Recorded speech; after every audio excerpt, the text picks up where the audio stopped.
अस्सलाम वालेकुम। आपकी अपनी अनुषी आपके साथ है अपनी आज की वीडियो में। मैं उम्मीद करती हूँ कि आप सब बिल्कुल खैरियत से होंगे और मैं दुआ करती हूँ कि आप सब जहाँ रहें खुश रहें, शादोआबाद रहें, हंसते मुस्कुराते रहें। तो चलें अपनी कहानी शुरू करते हैं। ज़ेर ज़बर हम पढ़ रहे हैं रिटायर्ड DSP मलिक सफ्तर हयात की यादाश्तों पर मुश्तमिल ये रुदाद। आज इसका सेकंड पार्ट है। इस किस्म की कहानियों में वाक़यात की तरतीब का मसला बड़ा पेचीदा होता है। वाक़यात को उनकी असल तरतीब के साथ पेश नहीं किया जा सकता। इससे कहानी अपनी दिलचस्पी खो देती है और गैर ज़रूरी तवालत भी इख्तियार कर जाती है, यानी तवील हो जाती है काफ़ी। लिहाजा मैं एक अहम वाक़े को छोड़कर थोड़ी सी बैकग्राउंड बताना चाहता हूँ। अब्बासी के पुराने साथियों ने उसके मुतल्लिक़ बताया कि वो अपने वक्त में बहुत दबंग और बारहब शख्स था। कोई शख्स 10 सेकंड तक उसकी आंखों में आंखें डालकर बात नहीं कर सकता था। अपने महकमे में वो वाहिद शख्स था जो अंग्रेज़ अफसरों के साथ उन्हीं के लहजे में बात करता था। उसके मातहत उसकी मौजूदगी में कुर्सी पर बैठने की जुर्रत नहीं कर सकते थे। कहते हैं कि जब वो गुस्से में किसी को डांटता था तो उसके दफ्तर की दीवारें तक हिल जाती थी। उसने नाजायज़ दौलत बहुत कमाई मगर अपने काम के साथ कभी नाइंसाफ़ी नहीं की। वो 10-12 घंटे रोज़ाना काम करता था और अपने मातहतों से भी पूरा काम लेता था। सख्त तबीयत होने के बावजूद वो हुस्न परस्त शख्स था और यही उसकी निस्फ दर्जन शादियों और तलाक़ों की बुनियादी वजह थी। बताने वालों ने मुझे बताया कि वो बड़े एहतमाम से शादी करता था मगर कुछ ही अरसे के बाद बीवी पर जुल्म शुरू कर देता था। बल आखिर औरत या तो ख़ुद ही उसका घर छोड़कर चली जाती थी या वो उसे तलाक देकर घर से निकाल देता था। इस दौरान में वो 2-3 बच्चों की मां बन चुकी होती थी। कुछ औरतों ने दूसरी शादियां कर लीं और कुछ सुलह की उम्मीद पर इंतज़ार करती रहीं। अनवर अब्बासी की मां आयशा बीबी भी ऐसी औरत थी। उसने अब्बासी से अलहदगी के बाद अपनी ज़िंदगी बच्चों की तालीम व तरबियत के लिए वक्फ़ कर दी थी। अब उसकी उम्र भी 75 साल से ऊपर हो चुकी थी। उसके 3 बच्चे, 2 लड़के और 1 लड़की। पाल तो गए थे मगर माशरे में कोई मकाम हासिल नहीं कर सके थे। उनकी माली हालत अब्बासी के नौकरों से भी बदतर थी। एक मामूर शख्स ने मुझे बताया कि आयशा बीबी से शादी के बाद जब अब्बासी के यहाँ कोई बच्चा नहीं हुआ तो उसने दाता गंज बख्श के मज़ार पर जाकर औलाद के लिए मन्नत मानी थी। मज़कूरा शख्स ने बड़े दुख से मुझे बताया कि उसी औलाद को उसने अपनी आँखों से भीख मांगते देखा है जबकि उनका बाप मुजरों और तमाशों में दौलत लुटाता फिरता था। छोटी उम्र में वो बच्चे बाप से ऐसा खौफ खाते थे कि उसके साए से भी दूर भागते थे। इस ज़मन में मैंने वाक़यात तो बेशुमार सुने मगर मैं एक वाक़या आपके सामने पेश करता हूँ। एक सुबह आयशा बीबी के घर में खाने को कुछ भी नहीं था। भूखे बच्चे माँ का मुंह तक रहे थे। उन दिनों अनवर अब्बासी की उम्र 12-13 बरस के लगभग थी। माँ ने अनवर और आमना से कहा कि वो अपने बाप से कुछ पैसे मांग लाएं। बच्चे अकेले जाते हुए झिझक रहे थे। माँ उनके साथ हो ली और अब्बासी के मकान से कुछ दूर रुककर बच्चों को आगे भेज दिया। हवेली अब्बासी ने बाद में ख़रीदी थी। उन दिनों वो एक आम से मकान में रहता था। वो रात का वक्त था। बच्चे डरते झिझकते बाप के घर तक तो पहुंच गए मगर दरवाज़ा खटखटाने की हिम्मत नहीं हो रही थी। कुछ देर बाद एक मुलाजिम ने बच्चों को मशकूक हालत में दरवाज़े के पास खड़े देखा तो उन्हें पकड़कर अंदर ले गया। उसे ये मालूम नहीं था कि ये अब्बासी के बच्चे हैं। बच्चे बवजह खौफ कुछ बोल ना सके। मुलाजिम उन्हें एक नौजवान औरत के पास ले गया जिसने खासा भड़कीला लिबास पहन रखा था। बीबी जी, ये बच्चे चोरी की नीयत से दरवाज़े के पास छुप कर खड़े थे। मुलाजिम ने कहा, अगर मेरी नज़र ना पड़ती तो ये कोई कीमती चीज़ लेकर चंपत हो जाते। शक्ल से ही आवारा लगते हैं। औरत ने दोनों के मुंह पर तड़ाक तड़ाक थप्पड़ रसीद किए और पूछा, कौन हो तुम? यहाँ क्या करने आए हो? आमना रोने लगी। उसकी उम्र उस वक्त 8-9 साल थी। हम अब्बा से मिलने आए हैं, अनवर ने जवाब दिया। हम चोर नहीं हैं, अब्बा के बेटे हैं। अब्बा के लाडले, हमारे घर में तेरा अब्बा कहाँ से आ गया? ये क्या हो रहा है? दूसरे कमरे से अब्बासी की गूंजदार आवाज़ सुनाई दी, कौन है ये बच्चे? ये 2 चोर पकड़े मैंने। औरत ने दोनों के कान पकड़े और उन्हें खींचती हुई दूसरे कमरे में ले गई। ये चोरी के इरादे से घर में घुसे थे। अगर शरफू ना देख लेता तो ये कोई चीज़ लेकर भाग जाते। अब्बासी ने अपने बच्चों को देखा तो बजाय नरमी के उसका पारा चढ़ गया। गुस्से से बोला, क्यों आए हो यहाँ? किसने भेजा है? माँ कहाँ है तुम्हारी? बच्चे खौफ से कांपने लगे। अनवर ने डरते डरते कहा, अम्मी उधर दूर खड़ी हैं। उन्होंने हमें अभी उसकी बात पूरी भी नहीं हुई थी कि अब्बासी ने उसके मुंह पर थप्पड़ मारा और वो फर्श पर गिर गया। तेरी माँ उधर खड़ी है, उसने कहा। उसने ज़रूर तुझे चोरी करने यहाँ भेजा। अब्बा घर में खाने को कुछ नहीं है, आमना ने रोते हुए कहा। अम्मी ने कहा था कि अब्बा से कुछ पैसे ले आओ। ये आपके बच्चे हैं? औरत ने घबरा कर पूछा। इन्होंने मुझे बताया ही नहीं, घर में खाने को नहीं है। अब्बासी ने कहा, क्या करती रहती है तुम्हारी माँ? क्यों नहीं कमा के खिलाती तुम्हें? निकल जाओ यहाँ से। अगर मैंने दोबारा तुम दोनों को यहाँ देख लिया तो टांगे तोड़ दूँगा। बच्चे उल्टे पांव पीछे हटने लगे। औरत को तरस आ गया। उसने 2 चांदी के रुपए अंदर से निकाल कर अनवर के हाथ पर रखे और कहा, ये लो, ये अपनी अम्मी को दे देना। रुको, अब्बासी ने तहमाना लहजे में कहा, पैसे वापस कर दो। इनको एक दफ़ा पैसे दे दिए तो ये बार बार यहाँ आएंगे और ये बात मुझे पसंद नहीं है। रहने दें, औरत ने इसरार किया। बेचारे भूखे हैं, कैसे संगदिल बाप हैं आप। अब्बासी कदरे नरम पड़ गया। बोला, ठीक है, रख लो ये पैसे, लेकिन आइंदा इधर का रुख न करना। उस ज़माने के 2 रुपये आज के 200 रुपये से भी ज़्यादा कीमती थे। अनवर ने चांदी के उन रुपयों को मुट्ठी में दबाया और अपनी बहन के हमरा फिलफौर वहाँ से निकल गया। मार खाने के बावजूद दोनों खुश थे। उस बात को 40 साल से ज़्यादा अरसा गुजर चुका था। आमना और अनवर अब्बासी की उम्र 50 साल से तजावज़ कर चुकी थी, लेकिन बाप के घर के दरवाजे उन पर हनौज बंद थे। आप में से अक्सर लोगों को ये समझ में नहीं आएगी ये बात कि कोई बाप अपनी औलाद के मामले में इतना संगदिल कैसे हो सकता है, लेकिन यकीन करें, अब्बासी ऐसा ही शख्स था। बाद में उसने अपने बच्चों की माली मदद भी की थी। ये बात खुद अब्बासी ने मुझे बताई। उसने आमना की शादी पर पूरा जहेज़ दिया, अनवर और अजमल को कारोबार करने के लिए रकम दी, लेकिन दोनों का कारोबार फेल हो गया। अब्बासी ने कहा कि लड़के नाअहल थे, इसलिए कारोबार नहीं चल सका। लेकिन मैं आपको बताता हूँ कि कारोबार की नाकामी में लड़कों की नाअहली का कोई दखल नहीं था। असल हकीकत यह है कि जिस पैसे से कारोबार शुरू किया गया वो हराम का पैसा था, नाजायज़ ज़राए से हासिल किया हुआ पैसा। ऐसे पैसे का कारोबार तो फेल ही होना था। अब्बासी की दूसरी बीवियों के किस्से भी मैंने सुने। हर किस्सा अपनी जगह एक अलग कहानी है। उन बीवियों ने अब्बासी को एक संगदिल और नफ्स परस्त इंसान करार दिया। उन्होंने कहा कि ऐसे शख्स को सरेआम फांसी पर लटका देना चाहिए। उन्हें ताज्जुब इस बात पर था कि ऐसे शख्स को अल्लाह ने ढील क्यों दे रखी है। खुलासा कलाम ये कि अब्बासी सेहत और तंदरुस्ती के दिनों में एक तुंद मिजाज और जालिम शख्स था। वो अपनी मर्ज़ी के ख़िलाफ़ कोई बात बर्दाश्त नहीं करता था। बीवियों की पिटाई तो उसके मामूलात में शामिल थी। उसके बावजूद वो हर चंद साल बाद एक नई औरत बया लाता था। इस फ़न में वो खासा माहिर था। अब मैं आपको उसकी आखिरी शादी का अहवाल सुनाता हूँ। ये शादी उसकी ज़िंदगी में बड़ी अहमियत की हामिल थी। वो ग़ालिबन सन 1930 या उससे पहले का ज़माना था। औरंगज़ेब अब्बासी उन दिनों लाहौर में मुतय्यन था और ख़ासी उरूज पर था। अगरचे उस वक्त उसकी उम्र 55-56 साल के करीब थी, ताहम वो एक खुश शक्ल, स्मार्ट और बारोहब शख्स था। हर वक्त सूट और फेल्ट हैट में नज़र आता था।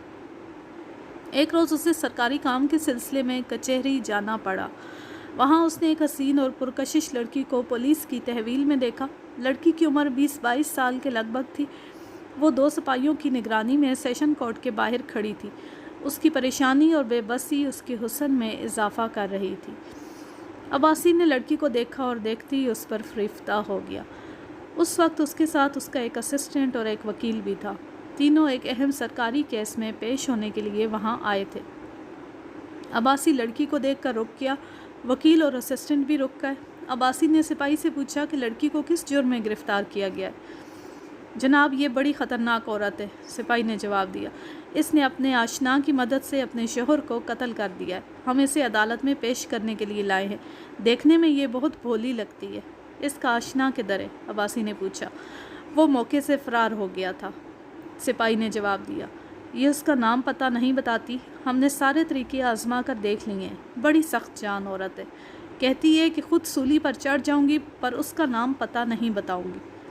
پھر تو یہ بڑی بہادر لڑکی ہے، عباسی نے کہا۔ پھر پوچھا، کیا تم نے واقعی اپنے شوہر کو قتل کر دیا ہے؟ ہرگز نہیں، لڑکی نے رحم طلب نظروں سے عباسی کی طرف دیکھا، میں نے اپنے شوہر کو قتل نہیں کیا۔ اتنے میں لڑکی کا وکیل بھی قریب پہنچ گیا۔ عباسی نے اس سے کہا، اے مسٹر، تم نے ابھی تک اس کی ضمانت کیوں نہیں کرائی؟ وکیل عباسی کے لب و لہجے اور رکھ رکھاؤ سے مرعوب ہو گیا، بولا، سر امید ہے کہ آج ضمانت ہو جائے گی۔ ضمانت کے کاغذات تیار ہیں؟ عباسی نے پوچھا۔ وکیل نے فائل دکھائی، بولا، یس سر، کاغذات تیار ہیں لیکن اس کا ضمانتی ابھی تک نہیں آیا۔ وہ آنے والا ہی ہوگا، لڑکی نے کہا، میری ماں نے کہا تھا کہ وہ ضمانتی ساتھ لے کر آئے گی۔ بھول جاؤ اس کو، عباسی نے کہا، آؤ میرے ساتھ، میں تمہاری ضمانت دوں گا۔ اس وقت جج ابھی چیمبر میں بیٹھا تھا۔ عباسی نے وکیل کو ساتھ لیا اور بڑے رعب سے چلتا ہوا جج کے چیمبر میں گھس گیا۔ دروازے پر متعین چپڑاسی نے نہ صرف یہ کہ عباسی کو روکنے کی کوشش نہیں کی بلکہ ہاتھ اٹھا کر سلام بھی کیا۔ سیشن جج ہندو تھا، وہ اپنا کام چھوڑ کر عباسی کی طرف متوجہ ہو گیا۔ عباسی نے جج کو سلام کیا، کرسی پر بیٹھنے کے بعد اپنا تعارف کرایا اور بولا، جج صاحب، میں ایک چھوٹے سے کام کے سلسلے میں آپ کے پاس حاضر ہوا ہوں۔ حکم کرے عباسی صاحب، جج نے کہا، میں آپ کے لیے کیا کر سکتا ہوں؟ اپنی سیٹ پر متمکن سیشن جج بڑے بڑوں کو خاطر میں نہیں لاتا تھا، مگر مذکورہ جج عباسی سے فوراً ہی متاثر ہو گیا تھا۔ اگرچہ عباسی کا محکمہ اور عہدہ بھی خاصا اہم تھا، مگر اصل جادو اس کی آنکھوں میں، اس کی خود اعتمادی میں اور اس کی گفتگو میں تھا۔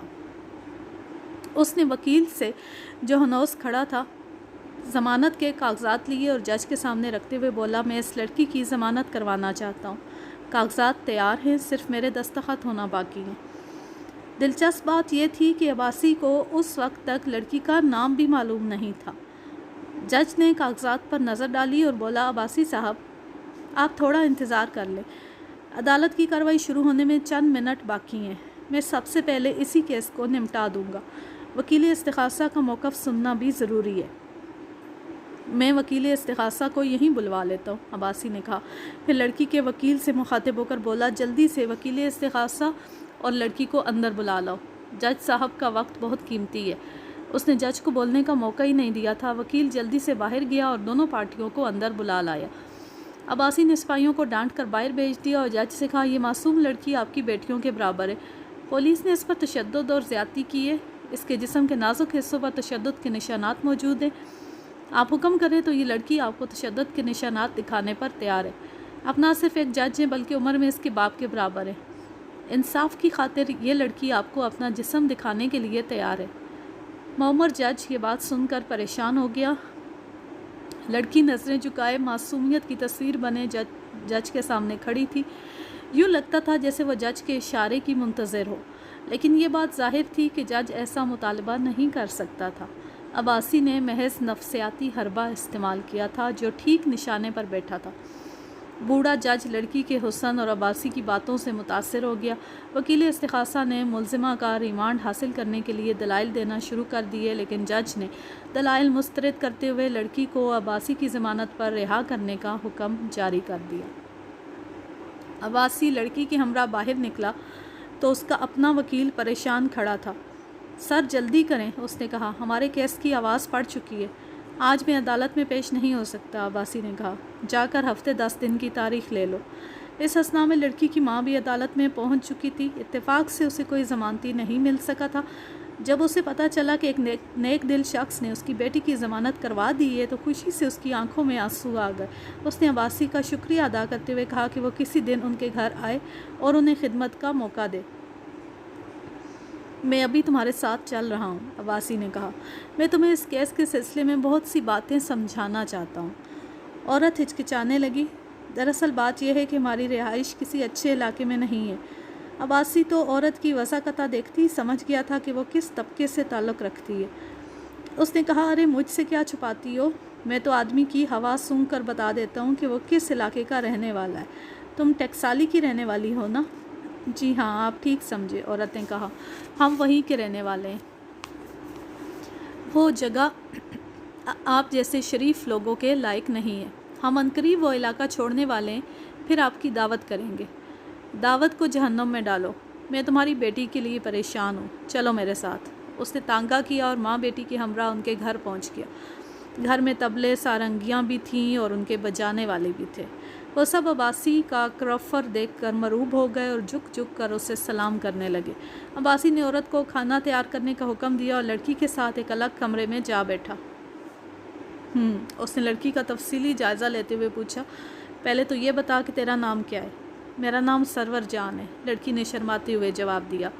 अब्बासी ये नाम सुनकर फड़क उठा, वाह वाह क्या खूबसूरत नाम है, तुम तो वाकई सरूर जान हो, दिल खुश कर दिया। दूसरी बात ये बताओ कि कत्ल का क्या किस्सा है, क्या तुमने वाकई अपने शौहर को कत्ल किया है या तुम बेगुनाह हो। लड़की सच बोलने में मुतअम्मल थी। अब्बासी ने उसे यकीन दिलाया कि उसकी मदद करना चाहता है, लिहाजा वो घबराए बगैर सारी बात बता दे, वो उसे बरी करा लेगा। सरवर जान ने एतराफ़ किया कि उसने मोहसिन अली नामी एक नौजवान के साथ मिलकर अपने शौहर को कत्ल कर दिया था। उसके शौहर का नाम कबीर अहमद था। वो इज़्ज़त की ज़िंदगी गुजारना चाहती थी, इसलिए उसने कबीर अहमद के साथ शादी की थी। कबीर अहमद ने ख़ुद को बहुत अमीर कबीर ज़ाहिर किया था, मगर शादी के बाद पता चला कि वो एक मामूली ख़ानदान का फ़र्द था और उसकी आमदनी भी इतनी नहीं थी जितनी उसने बताई थी। उसके रिश्तेदार पुराने ख़यालात के तंग नज़र लोग थे। उनकी शय पर कबीर अहमद ने सरवर जान पर पाबंदियाँ लगाना शुरू कर दी और उससे अपने रिश्तेदारों से मिलने जुलने से भी रोकना शुरू कर दिया। शौहर के इस सलूक से तंग आकर सरवर जान ने मोहसिन अली की मदद से उसे कत्ल कर दिया। मोहसिन अली जाए वक़ुआ पर कोई निशान छोड़े बगैर गायब हो गया और सरवर जान पकड़ी गई। पुलिस केस की तफ्तीश कर रही थी और अभी अदालत में चालान पेश नहीं किया गया था। सरवर जान, जो कुछ तुमने बताया है उसके पेश नज़र तुम्हारा बचना मुहाल नज़र आता है। अब्बासी ने कहा, सज़ाए मौत ना भी हुई तो उम्र कैद हो जाएगी, लेकिन मैं तुम्हें एक शर्त पर बरी करवा सकता हूँ। मैं आपकी हर शर्त पूरी करने के लिए तैयार हूँ। सरवर जान ने कहा, आप मुझे सज़ा से बचा लें। ठीक है, अब्बासी ने कहा, पहले ये बताओ कि मोहसिन अली से तुम्हारा क्या सिलसिला है। सरवर जान ने शर्माते हुए कहा, मैं मोहसिन से मोहब्बत करती हूँ, उसकी खातिर जान भी दे सकती हूँ, वो बहुत अच्छा आदमी है। अब्बासी ने तंसिया लहजे में पूछा, तुम उस अच्छे आदमी के लिए जान दे सकती हो, क्या वो भी तुम्हारी खातिर जान दे सकता है? क्यों नहीं, हमने एक दूसरे की खातिर मरने जीने का अहद कर रखा है। फिर वो भाग क्यों गया? उसने अपनी गिरफ्तारी क्यों नहीं पेश की? उसने कहा था कि इससे कोई फ़र्क नहीं पड़ेगा, अगर हम दोनों पकड़े जाते तो दोनों को सज़ा हो जाती, उसके पकड़े जाने से मेरी सज़ा कम नहीं होगी, इस तरह कम से कम एक तो बच जाएगा। बहुत भोली हो तुम। वो एक, तुम क्यों नहीं? मोहसिन अली मर्द है, उसे खुद आगे आना चाहिए था। जी, असल मसला तो मेरा था, मैं अपने शौहर से छुटकारा पाना चाहती थी, मोहसिन ने तो सिर्फ मेरी मदद की थी। सुनो मेरी बात, अब्बासी ने कदरे तहकमाना लहजे में कहा, इस किस्म के इश्क में मत फंसो, वरना ज़िंदगी भर जेल में सड़ती रहोगी। तुम्हारा हुस्न शबाब जेल में रह जाएगा। 15-20 साल के बाद जब तुम जेल से बाहर आओगी तो ख़ुद भी अपनी शक्ल नहीं पहचान सकोगी। और याद रखो, कोई मोहसिन अली तुम्हारा इंतज़ार नहीं करेगा, उस वक्त उसके बच्चे भी जवान हो चुके होंगे। इसलिए इस मुसीबत से बचने के लिए मोहसिन अली को आगे कर दो, बाकी मामला मैं संभाल लूँगा। पुलिस को अपनी कार्रवाई मुकम्मल करने के लिए एक कातिल की ज़रूरत है। ये तो आपने बड़ी सख्त शर्त बताई है। सरवर जान सोच में पड़ गई। सरवर जान, ये शर्त नहीं, तुम्हारे बचने की तरकीब है। शर्त अभी मैंने कहाँ बताई है। इतने में सरवर जान की माँ गुल मरजान भी कमरे में पहुँच गई। अब्बासी ने उसे दोबारा सारी बात बताई, फिर कहा, मेरी शर्त यह है कि सरवर जान को मेरे साथ शादी करना होगी। गुल मरजान ने अब्बासी से उसकी हैसियत के बारे में चंद सवालात किए, फिर सरवर जान से मशवरा करने के बाद हाँ कर दी। अब्बासी साहब, अगरचे आपका और मेरी बेटी का कोई जोड़ नहीं है, ताहम मैं इस रिश्ते पर तैयार हूँ। सरवर जान, जो हनौज मुतमईन नहीं थी, बोली, मेरी समझ में नहीं आता कि मैं मोहसिन अली को क्या मुँह दिखाऊँगी। तुम फिक्र मत करो, अब्बासी ने कहा, मोहसिन अली अपने पैरों पर चल कर जेल से बाहर नहीं आएगा। मैं सब इंतज़ाम कर लूँगा। मैं पैसा भी खर्च कर सकता हूँ और सिफारिश भी लगा सकता हूँ। सरवर जान एक बार हवालात का मज़ा चख चुकी थी और इस खौफनाक तजर्बे को दोहराना नहीं चाहती थी। لہٰذا اس نے عباسی کی ہر شرط تسلیم کر لی اور اس سے شادی پر رضامند ہو گئے۔ عباسی نے محسن علی کو گرفتار کروا دیا اور اپنے رسوخ سے کام لے کر سرور جان کو گواہ بنا دیا۔ اس کام کے لیے اس نے یقیناً دولت بھی خرچ کی ہوگی۔ اس دوران اس نے سرور جان کے ساتھ نکاح پڑھوا لیا اور اس سے عدالت میں محسن علی کے خلاف بیان دلوایا۔ یہ وہی سرور جان تھی جو کہتی تھی کہ وہ اپنے محبوب محسن علی کی خاطر جان بھی قربان کر دے گی۔ بالآخر اس نے اسی جان سے زیادہ پیارے محبوب کے خلاف عدالت میں کھڑے ہو کر بیان دیا اور اسے پھانسی کے تختے پر پہنچا دیا۔ ان دنوں جو بیوی عباسی کے گھر میں تھی وہ شگفتہ کی ماں نور بی بی تھی۔ وہ بھی کم خوبصورت نہیں تھی۔ اس کے ان دنوں 2 بچے تھے، ایک لڑکا اور ایک لڑکی۔ ان کی عمریں 2-3 سال سے زیادہ نہیں تھی۔ عباسی نے سرور جان کو الگ مکان میں رکھا اور نور بی بی کو اس کے بارے میں نہیں بتایا۔ جب تک قتل کا کیس چلتا رہا تب تک سرور جان بہت دب کر رہی اور دل و جان سے عباسی کی خدمت کرتی رہی، لیکن جب کیس کا فیصلہ ہو گیا اور محسن علی کو موت کی سزا ہو گئی تو اس نے پر پرزے نکالنا شروع کر دیے۔ اسے اس بات کا یقیناً رنج تھا کہ عباسی نے اس کے محبوب کو پھانسی پر چڑھوا دیا تھا اور اسے اپنی ازدواجی قید میں جکڑ لیا تھا۔ کچھ عرصے کے بعد اس نے عباسی سے یہ مطالبہ کرنا شروع کر دیا کہ یا تو وہ دونوں بیویوں کے ساتھ مساوی سلوک کرے یا وہ دونوں میں سے ایک کو طلاق دے دے۔ بڑھاپے میں شروع میں جو ہم نے سین دیکھے اس کا کیا حال ہو رہا ہے اور وہ کیسی زندگی گزار رہا ہے وہ بھی آپ دیکھ چکے ہیں، اور آگے بھی مزید واقعات بھی ہم پڑھیں گے، سنیں گے۔ تو اس قسم کے واقعات ہمارے لیے عبرت ہوتے ہیں، یہ مقام عبرت ہے۔ اگر کوئی اس سے نصیحت پکڑنا چاہے تو ان میں بہت بڑی نصیحت ہے، سبق ہے۔ اب میں لیتی ہوں آپ سے اجازت، جہاں رہیں خوش رہیں، شاد و آباد رہیں، ہنستے مسکراتے رہیں۔ اللہ